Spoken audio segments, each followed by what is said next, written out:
been about a month into President Trump's second term. The last 30 days have produced wins for his supporters and whiplash for his opponents. On day one, the president signed an executive order declaring a national emergency at the southern border.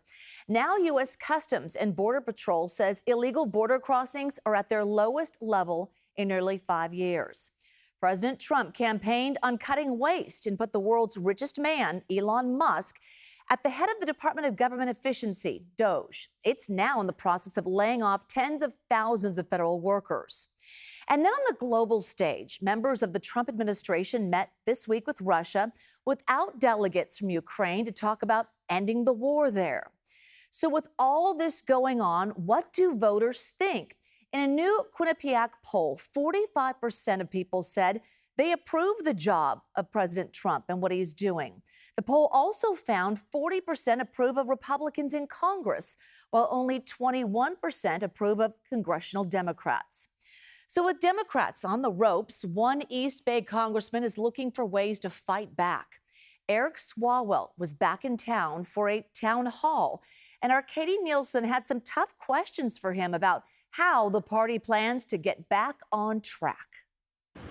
The town hall here in Union City is one of the most well-attended in years.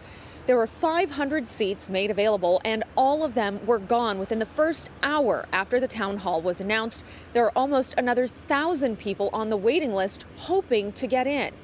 Congressman Swalwell says he thinks that's just because so many people want their voices heard now that the new administration is in office.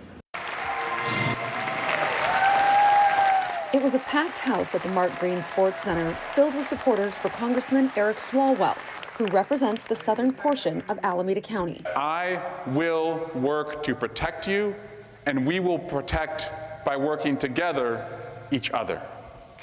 We can do that as a community.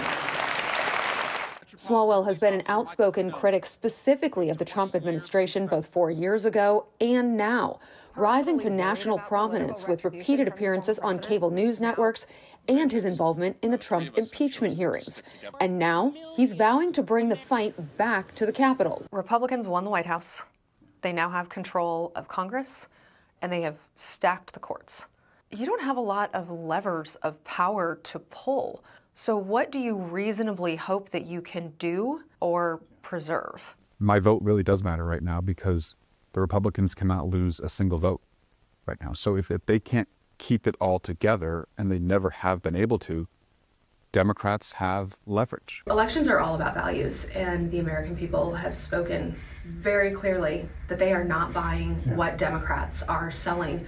So what needs to change within the party to get people's trust back? We need to tell a better story because people aren't buying the story that they associate with the Democratic Party. We need to be seen as fighting for those core values and not let, other issues that don't really affect us, they can't crowd out what really matters. What mattered to the folks at the town hall were issues around immigration, protecting Social Security and Medicare.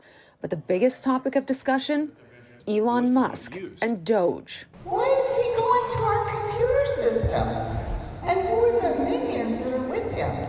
Swalwell says unless Republicans stop making cuts to federal programs and departments, he will encourage all Democrats to force the government into a shutdown when the current spending bill expires on March 14. So I would argue government is shutting down right now, that they are shutting it down intentionally, and that if they want our votes, we're pro helping people, keeping the government open. And even then, he says he would only vote for extending the spending bill for 30 days at a time as a way to keep Trump and Musk in check. Democrats still search for that answer. They still search for what to do. David McEwen is a political science professor at Sonoma State University.